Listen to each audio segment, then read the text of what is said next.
everyone. Welcome to the Veritas Project and the Midnight Matinee. We're coming to you from a very snowy tundra of St. Louis right now. It is very, very cold. I think it's, 20? Yes. Like 21 outside. It's been snowing and sleet and blustery all day. So Yep. Perfect day to cuddle under some blankets and watch the horror movie. Yeah, Todd is sick, so he can't come do the podcast. So we figured we'll just wing it. We'll record for the both of us. So we're doing one part paranormal, one part movie. Right. That's our theme for today. Is going to be the Wendigo, the mythos of the Wendigo in history, culture, and cinema. Yep. So cryptids and cinema is kind of our theme today. So that's what we're doing. We're gonna talk about the Wendigo in movies and in history. So how do you want to start? I guess I could tell you what Basil Johnston says about the Wendigo and how he described it. The Wendigo was gaunt to the point of emaciation, its desiccated skin pulled tightly over its bones, with its bones pushing out against its flesh, its complexion, the ash gray of death, and its eyes pushed back deep in their sockets. The Wendigo looked like a gaunt skeleton recently disinterred from the grave. What lips it had were tattered and bloody, unclean and suffering from separation of the skin.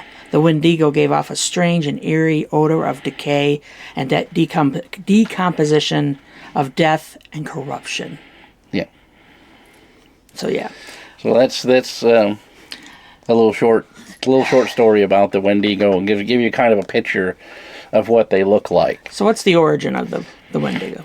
So the origin in movies and TV shows, they say it comes from Algonquin folklore, but I think almost every northern Indian tribe Native American tribe has a mythos that's like the Wendigo. So we were going to talk about the episodes of the X-Files. What else was it? It was in Supernatural. I remember that one. It's been in multiple movies. Yeah. Like Pet Sematary, Ravenous, Antlers. There's the 3 movies that are called Wendigo or The Wendigo. Yeah, and we actually watched one recently. Yeah, we just called The Last Winter. Just finished watching the Last Winter, and it was not good. I thought it had some good... Is that on our list over there? Yeah, it's on the list. Yeah, there it is. Yeah. 2006 it came out. So the CGI was... It had some... Yeah, the CGI wasn't bad, really, because it's supposed to be like a spectral kind of a antler, like a elk skeleton kind of thing going on. So it was not bad. It mostly... And the acting wasn't bad either. So it was... I don't know. I'm about Ron Perlman out. It had a good cast. It did, but he was so overbearing, that character, and he's kind of like, you do things my way. Like, well, bodies are piling up, bro.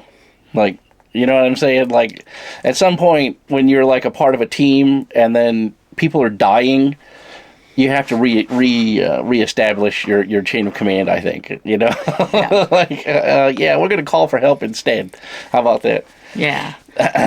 But anyway, let's go. Anyway, back to our lore. So the whole idea of the Wendigo was like someone got lost in the woods or something happened and they were abandoned in the woods.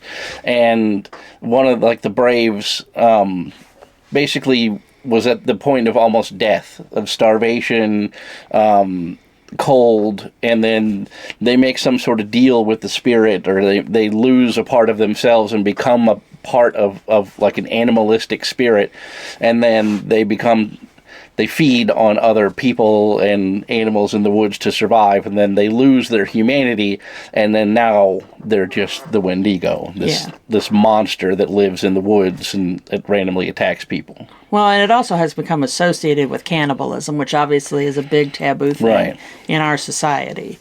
It's like, well, and they also say that there's a lot of stuff, like, it's a metaphor for human flaws, which we talked about. Right. Greed and avarice, and that's what that movie was about. Yeah, because it was basically about greed. It was about an oil pipeline and the people up there that are handling, the reconnaissance and getting it.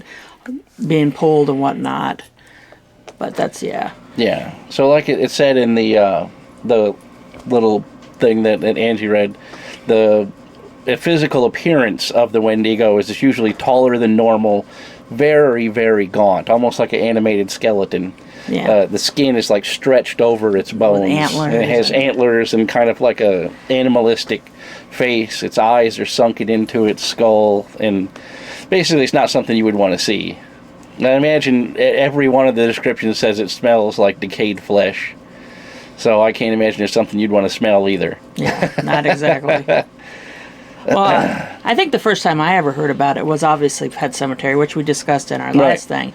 That they, he called it the Micmac burial ground, but it was a place where it's touched by the Wendigo, which haunts the upper north woods and stuff like that, and leads to this, unnatural possession almost. Well, I think what wasn't the plot of the Stephen King's Pet Cemetery, the book, wasn't it the plot that they had trapped the Wendigo in that altar? Oh yeah. And then whenever you bury someone there, the Wendigo's influence brings them back to life unnaturally. So that's what was happening in the story of Pet Cemetery. I didn't see the series, but in the series of the new one, actually, I did watch that, which kind of goes into the whole Timmy Baterman, which is the person that the guy who plays Judd. Yeah. Judd recounts when he was younger that he was a Vietnam vet or something like that. They brought him back. They buried him out there, and then he came back, and it was what came back was not Timmy Baterman. Right. It was a monster. It was a monster, and that was kind of the thing because everyone, and that's kind of how it led up. And he told him the story of Timmy Baterman in the movie. Yeah.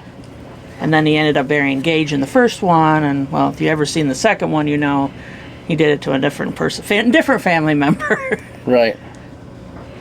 But yeah, so I think that's kind of where my fascination with it. Well, and then I saw the movie Ravenous, which was the Guy Pearce, and that was such a good movie. That was like over the top. I remember going to see that in the movie theater. I was by myself, and I'm like, going on at night. I'm like, that was crazy. That was absolutely crazy. One thing you shouldn't do is go see a horror movie at night by yourself. Yeah, right.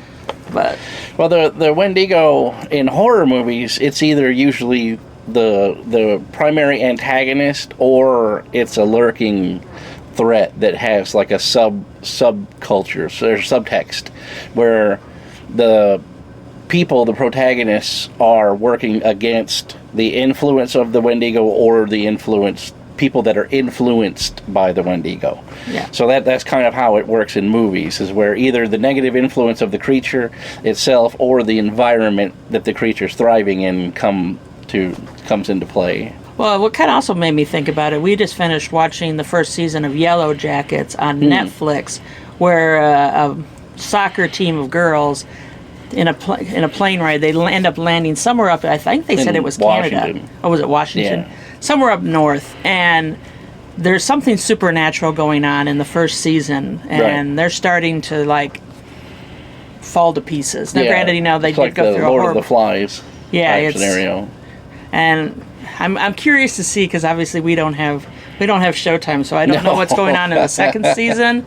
But I am curious to see, if there's some part of the Wendigo, the spirit of the North, that starts coming into that. That's what, because in that, I don't give too many spoilers for that show because it's really fantastic and you should see it.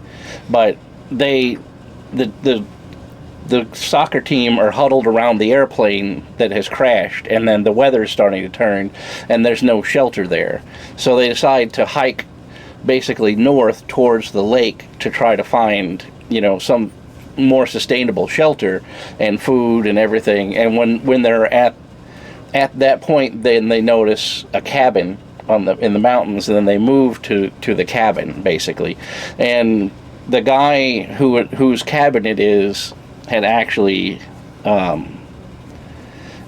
committed unalivings for the censors, committed the unalivings of himself in the cabin, and they've come to find out that there's some sort of power basically in the cabin that drove him insane.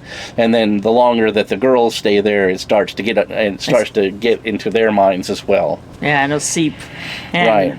based on what we saw at the now granted, if you haven't watched it, but at the very beginning, the very first episode, very first 10 minutes, kind of sets the scene of what's going to come. In the Yellow Jackets. Yeah, in Yellow Jackets. Yeah, that's kind of crazy. Yeah. Really, really good. Well, there isn't...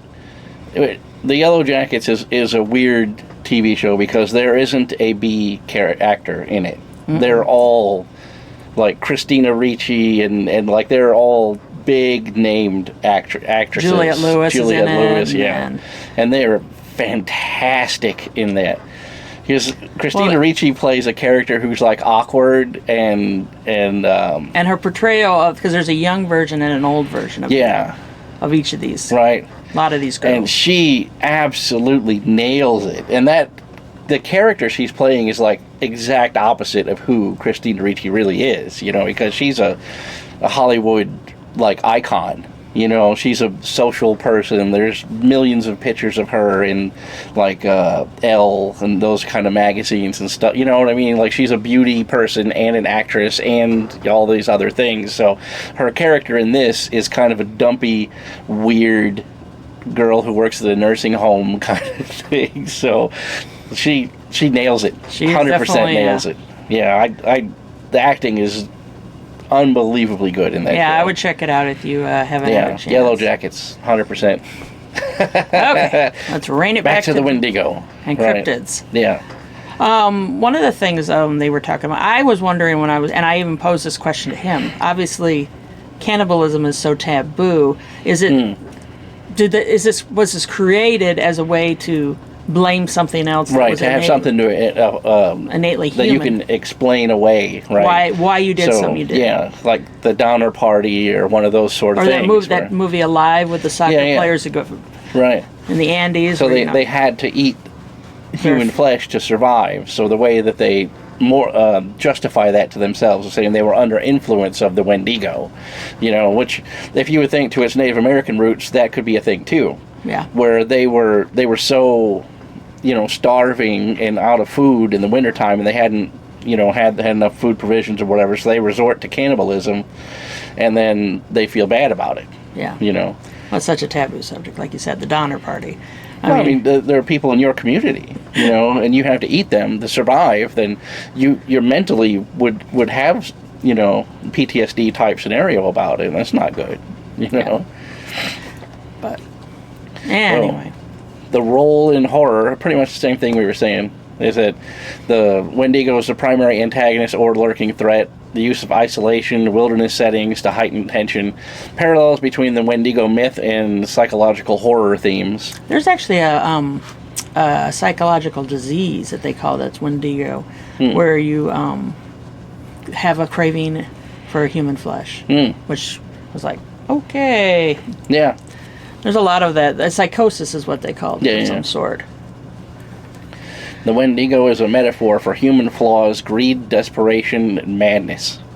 How possession by the Wendigo reflects internal moral structures. So it's like people who prioritize money and personal success over family, relationships, community, those kind of things. That's where they're going with that. Well, you know, there was like, you know, they think about Hannibal Lecter and whatnot. Yeah, oh, yeah. I mean, he was the ultimate cannibal. We've been watching Eli Roth's History of Horrors on Shudder. And they were talking about how Hannibal Lecter is really just, you know, he was only in the movie for like, they said... Was it 14 minutes 14 minutes total, but man, his... Of over 2 hours of runtime. Of The Silence of the Lambs, man, that movie... He steals the show in that. And it really actually made horror more respectable or something. Because of high, what do you call that? High reputation actors, right? Like Jodie Foster and what's his name? Hannibal Lecter. Anthony Hopkins. Anthony Hopkins. Sir Anthony Hopkins, I think. Yeah. So because of it had big actors with a whole shelf full of Oscars, you know, that brought more gravitas to the horror genre, which at that point had been pretty battered. Well, yeah, especially because in the 80s there were so many horrible slasher film movies, right? upon slasher movies and slasher movies. Yeah, where it's just any kind of scenario you could think of. Birthdays, Valentine's Day, St. Patrick's Day, like every holiday, every occasion there's a slasher movie about it, and they're all awful. So then Silence of the Lambs came out, and it was like... Right, and it was like a reset, because it's like horror could be respectable again. It wasn't like Black Christmas. Oh, God. We were talking about how Black Christmas was a game changer at its time, because those were a lot of taboo things to have, Well, The Exorcist, too. Sorority house. Yeah. During a holiday, you had a person who wasn't supposed to be a killer. He was a boyfriend, so he was like, he was one on the safe side, but he was actually the killer. So it subverted a lot of expectations, but then also was groundbreaking because that hadn't been seen before in cinema at the time. So then it kind of degenerated to the point where slasher movies were just silly. And then Nightmare on Elm Street came out, and it was like a whole, like, it could be noir, it could be like terrifying to look at, but you can't look away type of thing, where Freddy Krueger was just vicious. And at some point, you kind of forget that, like, Freddy Krueger was actually a child murderer, and you're like rooting for Freddy Krueger, and you're like, wait a minute. Well, he had all those funny one-liners. Yeah, the one-lines and all. You finally made it on TV. Yeah. Welcome to prime time. Yeah. Like that kind of stuff. And yeah. Well, not to get too far into the weeds about slasher films, but the Wendigo is more of a psychological horror trope. Yes. It's more of the impending doom and dread, and because so many people in America know about the mythos of the Wendigo, you can kind of there are people who direction. Believe in this stuff. That's why it wouldn't be considered a cryptid. That was, like I said, why one of the big things, even in the Cahokia Mountains, there's talk of the Wendigo in that story. So that's our local Native American tribe, that they had a discussion, or their mythology involved that too. Well, for our whole tribe to go missing, right? All those people disappeared. So that's the thing, and people incorporate that into the modern era, and then it's like serial killers or children go missing or something like that, and then they forget that happens, and then they think, oh man, what if that was the Wendigo, or what if there is, a person doing it, and then they're blaming it on the cryptid, missing 411 and those kind of things, where they say it could be the Bigfoot, or what if it could be the Wendigo, Yeah. It's just, as long as everything's on the table, then the Wendigo's on the table. Yeah. Yeah. There's in a lot of popular media. We were talking about Hannibal, Supernatural, Antlers, the movie. We had a list of 10 different movies that we were going to discuss. Yeah, there's, like you said, Ravenous, there's Antlers, this one that we watched tonight, The Last Winter. Right. Pet Sematary, obviously, the original and the thing. There's one that's actually called Wendigo from 2001, which I don't believe we've seen. No. The Retreat, no, didn't look very good, so I'd avoid that one. Was that the one we were starting? Yeah, it started out very bad, so we're turning this off. Yeah, we just shut it off. There's one called Dark Was the Night, which sounds kind of interesting, with a small town sheriff investigating, which we said we've watched a lot of movies on Netflix where that it's sounds a sheriff. like the plot of like 10 different series I could think of off the top of my head.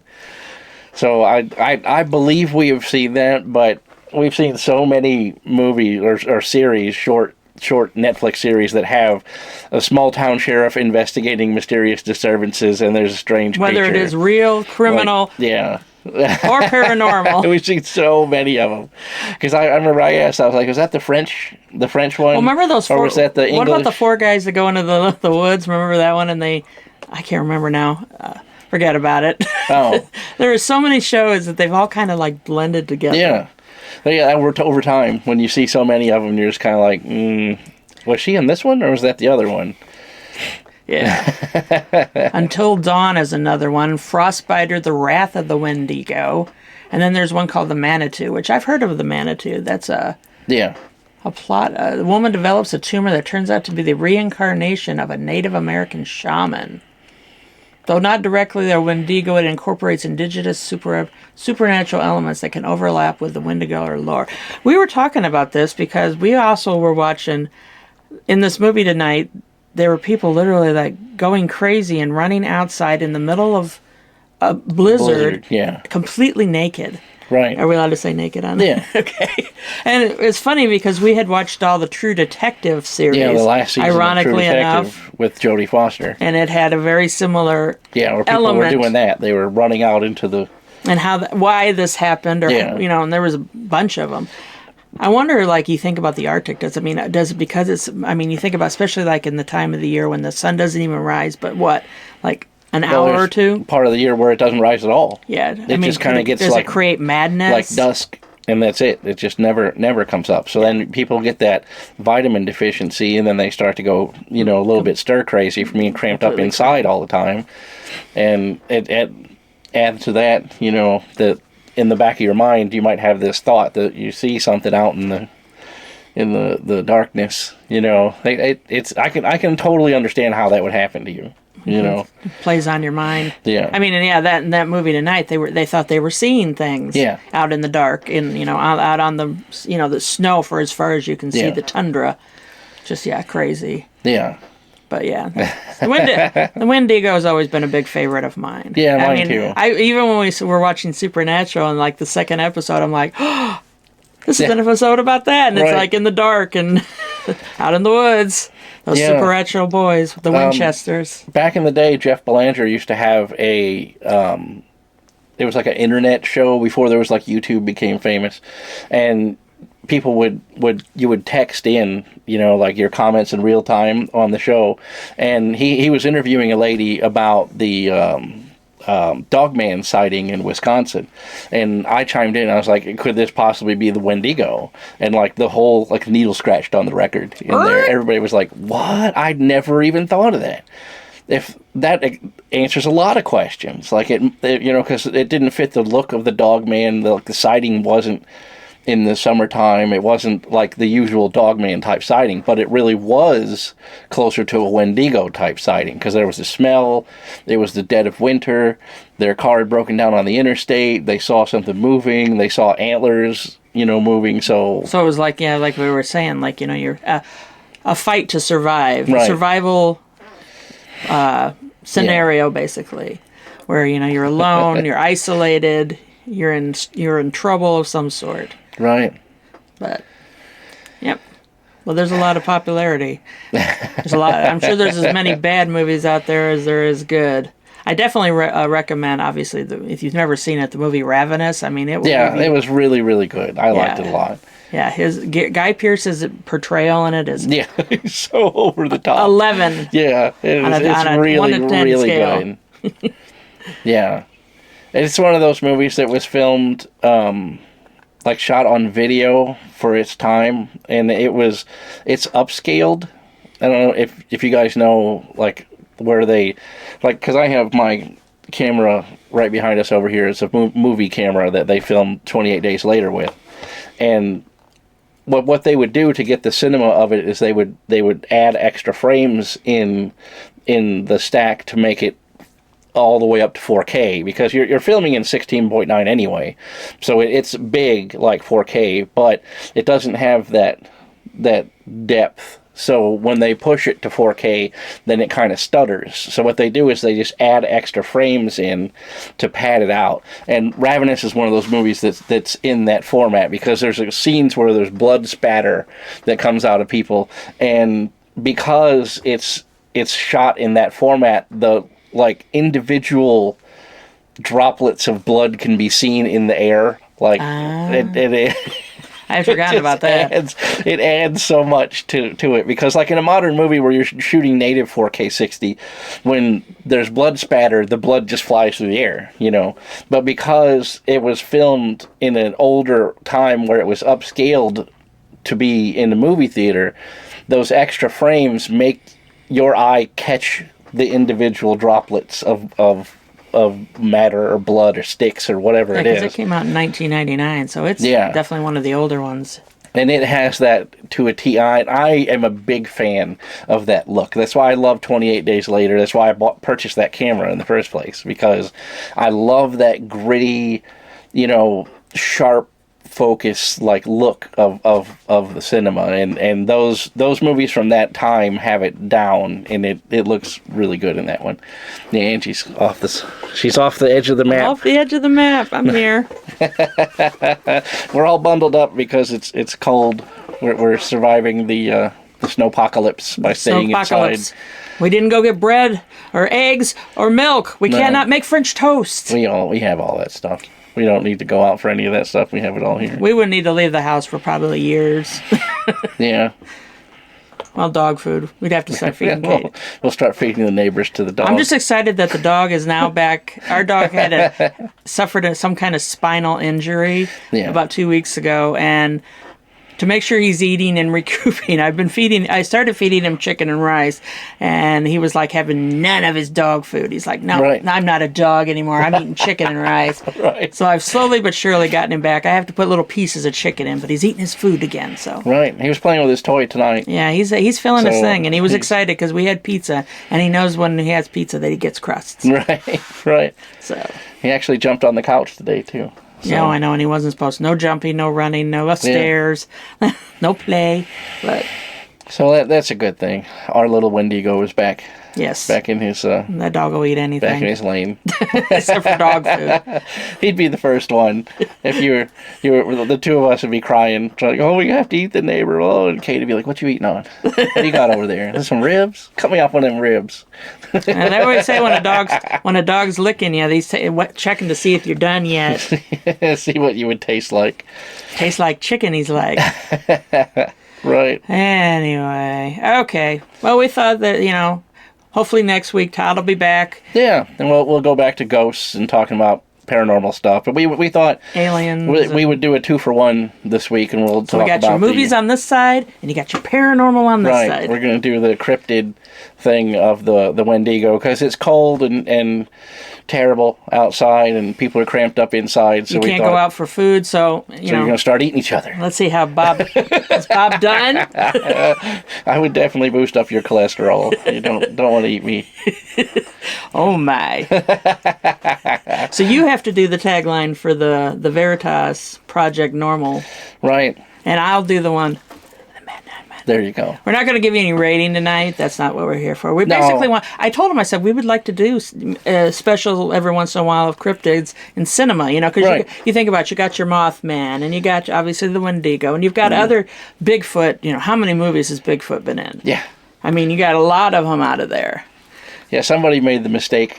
I was working a visitation the other night, and they were like, well, like the monsters that people have regionally, I can't think of any. And I was like, oh, like the Flatwoods Monster, the Dogman, the Jersey Devil, the Mothman, the Wendigo, the Slide Rock Bolter, the Chupacabra, the Schnellergeist, the Snellygoster, even they were all like, Loch Ness Monster. They were all glazing over like, what? How do you know all that? Like, oh, that's what I do. I don't know if anybody caught in my in our last episode. I had all the cryptids on my T-shirt. We love cryptids. Yeah, so it's a regional American thing, and all over the world, but more it seems to be in America. And every region's kind of like a baseball team. Everybody has their own cryptid.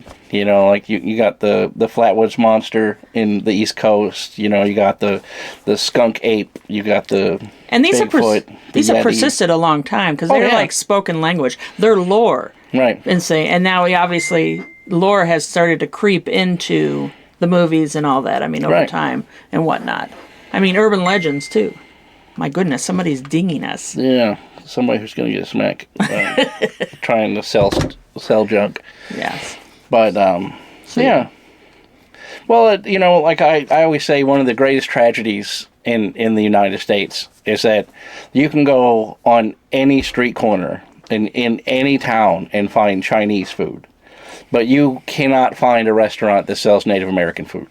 Yeah. It just doesn't, that's not a thing. Which is weird. Yeah, which is the strangest thing. I can go right down the street and get Italian food, Chinese food, Mexican food, like any of those things. Even Greek.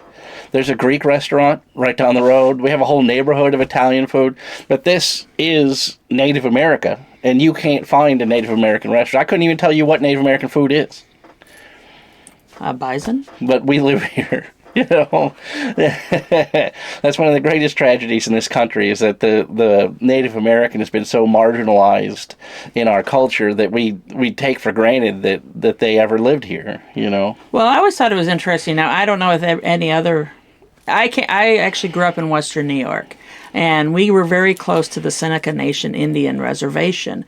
And part of our social studies, we studied their culture. We went and saw their longhouse, and you know how they had a maternal big thing, here, a lacrosse. I mean, everything. I mean, it was K-Hawks. It was amazing, and you know, and I grew up. You know, obviously, I was also very close to Canada. I mean, and just a lot of that culture that was different than what I have experienced here. You know, in the Midwest.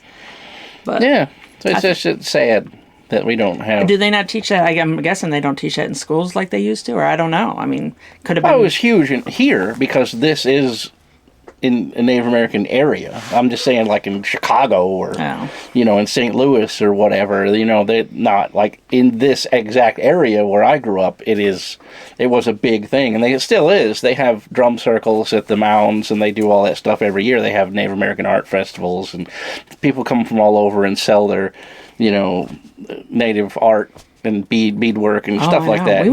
We went to powwows and everything when I was growing up.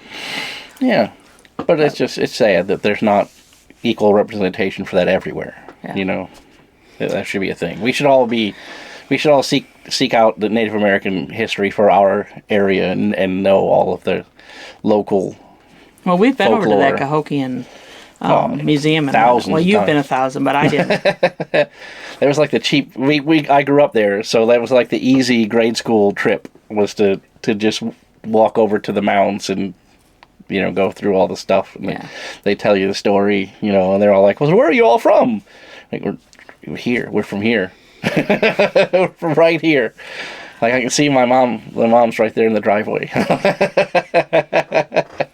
You know, so, you know, I don't know. I just think that there's the Native Americans in this in the communities that they have a lot of a rich culture, you know, like the Thunderbird and these other things that we as modern Americans don't have any knowledge of. No. And the Wendigo is one of those things. So that's part of why we did this, you know, try to do our little part to help keep the cryptids alive, you know. Mm-hmm. Yeah, every culture has its own too. Yeah. So anyway, okay. So anyways, bringing it back, circle the wagons back in. Boy, we went into a rabbit hole there. So, I guess I guess we'll see you. I don't know what we're going to do later this week, but hopefully Todd will be back in rare form. And send him much chicken soup and whatever so he gets better. Though he was on TikTok last night, so I assume he's doing okay. Yeah. So until next time, stay curious and find the truth. And we'll see you at the Midnight Matinee. Yeah. See ya. Bye.